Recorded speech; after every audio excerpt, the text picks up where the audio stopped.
à tous, j'espère que vous allez bien. On se retrouve pour le brief du samedi 5 avril 2025. On se fera un petit point Bitcoin, Ethereum. Demain, je ferai l'analyse de Render parce que je vous réserve une autre vidéo. Aujourd'hui, on va parler du marché boursier, on va parler macroéconomie, on va parler de toutes ces choses-là. Du coup, demain, ce sera l'analyse de Render, mais en attendant, vous pouvez voter entre AAV et Telcoin. Le coin qui reviendra le plus en commentaire gagnera l'analyse. Et également, n'hésitez pas à me proposer d'autres altcoins que je pourrais analyser. Je vous rappelle qu'on a des algos rentables qui sont mis à disposition, ils sont gratuits, ils sont rentables, vous conservez 100% des gains. On vous a mis tous les résultats dans le Discord sur le précédent trimestre, sur les stratégies LIM ici, avec les rentabilités en pourcentage. On vous a fait également un petit bilan de notre algorithme SPT.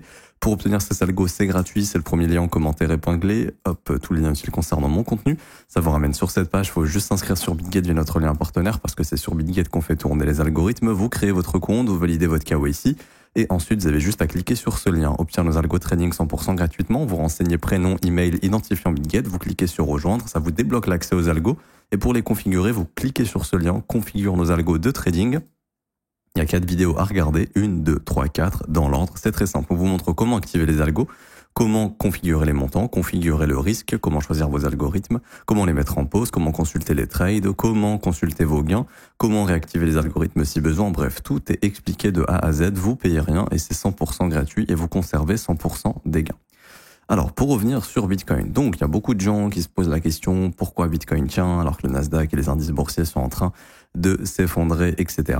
Alors, j'ai pas la réponse à la question nécessairement, j'ai des interprétations. Je vous réserve ça pour la prochaine vidéo tout à l'heure parce que je vais beaucoup plus rentrer dans les détails. J'en ai fait un petit tweet, mais je suis pas trop rentré dans les détails. L'idée est, à mon avis, personnellement, je ne vois pas Bitcoin comme réserve de valeur et je ne pense pas que les institutions voient Bitcoin comme réserve de valeur actuellement. C'est-à-dire que quand il y a un crash boursier comme on a actuellement, on va pas mettre son argent dans le Bitcoin, parce qu'on voit même que l'or est en train un petit peu de chuter, on a vu le silver qui chute, on a même le pétrole qui chute, enfin bref, il y a à peu près tous les commodities qui chutent.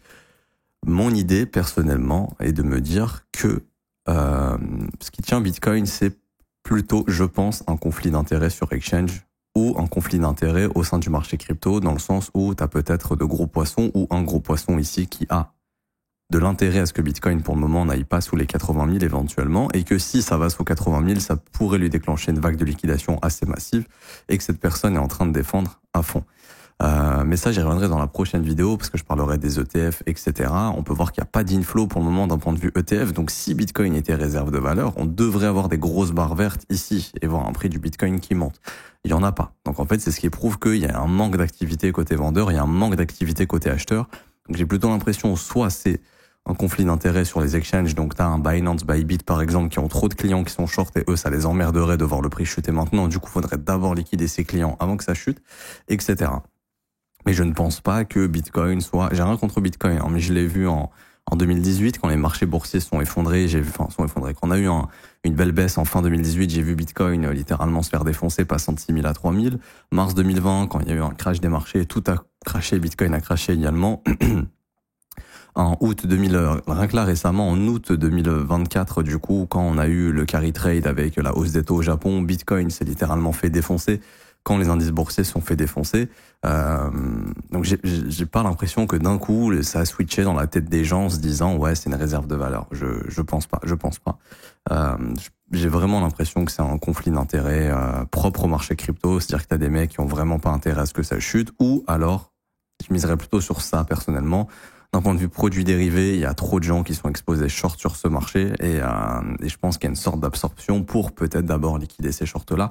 Et j'ai l'impression que si jamais il y a un short squeeze, ensuite Bitcoin va se recorréler aux indices boursiers parce que là, il est un peu trop lourd pour descendre, dans le sens où il y a peut-être trop de shorters en fait, tout simplement. Bref, parenthèse fermée, on s'en fout, ça c'est de l'hypothèse, mais je vous donne vraiment mon avis honnêtement.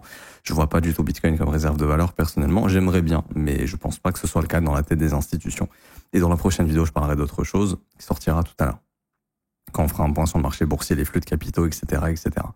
Pour revenir sur BTC, donc hier, News Echo, bon franchement, elles sont pas dégueulasses, on a légèrement l'inflation qui augmente, je vous montre ça rapidement, enfin pas l'inflation, pardon, le chômage qui augmente légèrement, rien d'extraordinaire.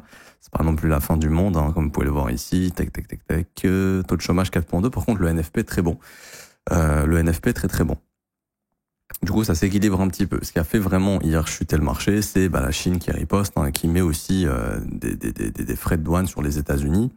Donc, le marché n'apprécie pas du tout, et c'est ce qui fait que l'inflation va continuer d'augmenter. Hein, si les pays négocient pas entre eux, on va se remanger une vague d'inflation. Et du coup, il y a Powell qui nous dit, on peut pas baisser les taux dans des conditions comme ça, et on a le temps devant nous, le temps de voir un petit peu. Et Powell hier dit, on s'éloigne de l'objectif des 2% de l'inflation. Alors, c'est pas vrai. C'est pas vrai parce que Choflation se trompera. Enfin, même pas se trompe, c'est juste un outil qui est très très précis. Juste qu'il a de l'avance en fait sur ce que communique la Fed, et Powell a ce genre de stats ici. Il sait très bien que l'inflation baisse. Mais en fait, si Powell dit on s'éloigne de la target des 2%, c'est parce que Powell estime que, probablement que des algorithmes, etc., en ayant calculé les frais de douane qui ont été imposés, etc., ça leur indique probablement sur leur modèle une remontée de l'inflation au cours des prochains mois. Et c'est pour ça que Powell dit on s'éloigne des 2%, parce qu'il y a probablement des modèles qui lui indiquent que l'inflation va remonter fortement. Donc si l'inflation remonte fortement, ça c'est compliqué pour baisser les taux d'intérêt, même si le marché price le contraire. Pourquoi le marché price le contraire? Price, une baisse des taux. Là on est même en train d'aller pricer jusqu'à 4 baisses des taux pour la fin d'année, ce qui n'était pas le cas. Hein. Il y a encore un mois on priçait 2 baisses, voire 3 baisses, là on est passé jusqu'à 4, parce que le marché commence à sentir une récession venir. On pourrait même aller jusqu'à potentiellement 5 baisses des taux jusqu'à fin 2025, parce que le marché commence à pricer une récession. Et donc cette récession, tout naturellement, elle commence à être pricée également sur les indices américains, ici, après cette chute qu'on a. Donc, c'est ce qui fait qu'il y a une grosse pression vendeuse sur les assets à risque. Pour revenir sur Bitcoin d'un point de vue technique, après, dans la prochaine vidéo, vous inquiétez pas, je reviendrai sur tout ça et je vous parlerai vraiment des flux de marché, etc. Bitcoin, d'un point de vue technique, à mon avis, il est très peu probable que si on est bottom, je dis bien si on a bottom, qu'on ne vienne pas prendre tous les stops ici. C'est très peu probable. Il faut savoir qu'avant un mouvement haussier quelconque, ou un mouvement baissier quelconque, il y a souvent une prise de stop majeure. Par exemple, l'investiture de Trump, on est juste venu récupérer tous les stops du sommet de 2024 et on s'est retourné. On s'est assuré de sortir tous les shorts avant d'initier un mouvement baissier assez important. Et c'est quasiment tout le temps comme ça que se fait le marché. Par exemple, ici, avant d'initier ce mouvement haussier pour l'investiture, le marché est bien venu chercher tous les stops qu'on a laissés ici. Il y a très souvent cette prise de stop qui est faite pour invalider un maximum de traders, pour éviter qu'un maximum de gens soient dans le bon sens du mouvement.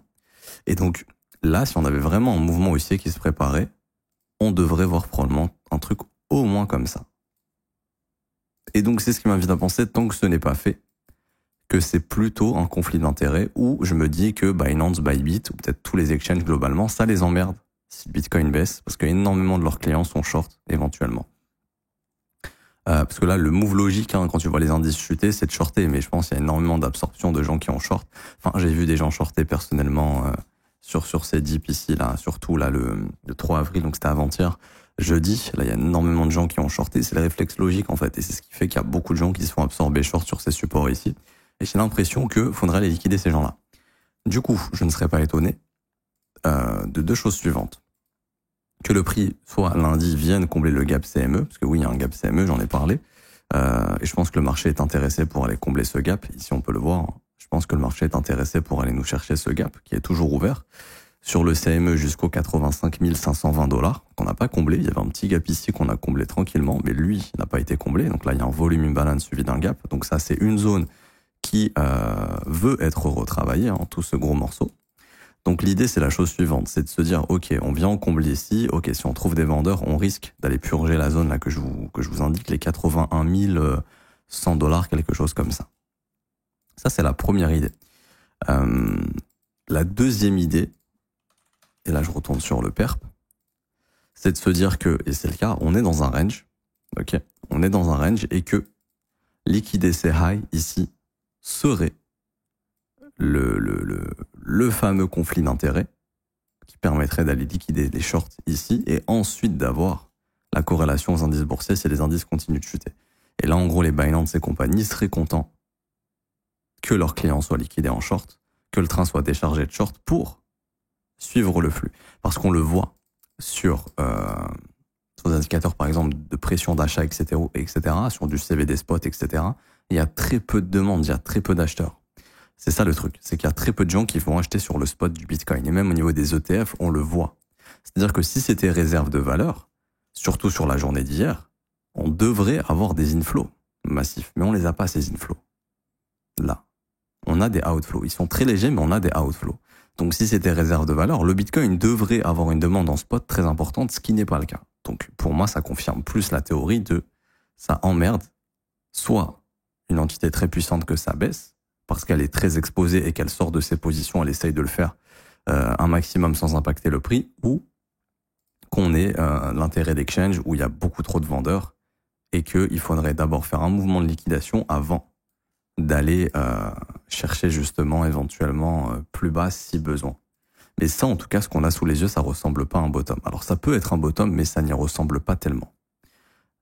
Par contre, si on fait ça, et là que ça réagit bien, oui, là on pourrait vraiment parler de bottom derrière s'il y a de la force. Mais je pense qu'au minimum, ça doit passer par cette prise de stop. On doit liquider du client, on doit invalider un maximum de gens avant d'initier le mouvement. C'est souvent comme ça que ça se passe. Enfin, vous pouvez regarder, vous pouvez dézoomer vos graphes, vous allez souvent voir des prises de stop avant un mouvement. Pareil ici, avant le mouvement aussi, bam, prise de stop, boum, on y va.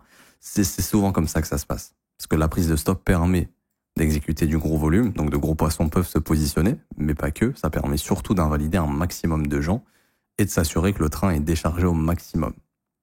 Et c'est souvent comme ça que ça se passe avant un vrai mouvement. Que ce soit un mouvement haussier ou baissier, vous allez souvent voir des prises de stop. Comme ici, par exemple. Vous voyez, avant d'initier ce mouvement baissier, il y a une prise de stop et ensuite, c'est très, très, très, très souvent comme ça. Donc oui, l'hypothèse est soit venir s'occuper du petit sommet ici qu'on est en train de laisser avec le fameux gap CME et ensuite on comble ces fair value gap et là, on va chercher les 81 100. Et là, on regarde ce qui se passe. Est-ce qu'il y a du jus? Est-ce qu'il n'y a pas de jus? Est-ce qu'il y a de la réaction? Est-ce qu'il n'y a pas de réaction? Est-ce que les marchés boursiers continuent de tomber, etc. Si oui, est-ce que Bitcoin y réagit? Ah, Bitcoin y réagit, ok, positif. Ah, Bitcoin y réagit pas, négatif. On va chercher plus bas, etc. Ou alors, on s'occupe de ces sommets. Parce que là, le jour de la news de Trump avec ces tarifs, il n'y a pas eu cette prise de liquidité. On l'a eu sur le marché CME, mais on l'a pas eu sur le marché dérivé. Et ça me laisse penser que les Binance et Bybit, et parce que j'ai regardé tous les exchanges, il y a juste un seul exchange qui est parti chercher les stops, et du coup, je vous déconseille de trader sur cet exchange. Je crois que c'est Wix, ça s'appelle. Peut-être je me trompe, hein, attendez, mais je crois que c'est eux. Voilà, ne tradez pas sur ces exchanges-là, ils tradent contre leurs clients, très probablement, dire qu'en fait ils prennent la contrepartie, ils gagnent sur vos pertes. Hein. C'est pas ce qui se passe en crypto, il y en a beaucoup qui croient ça d'ailleurs.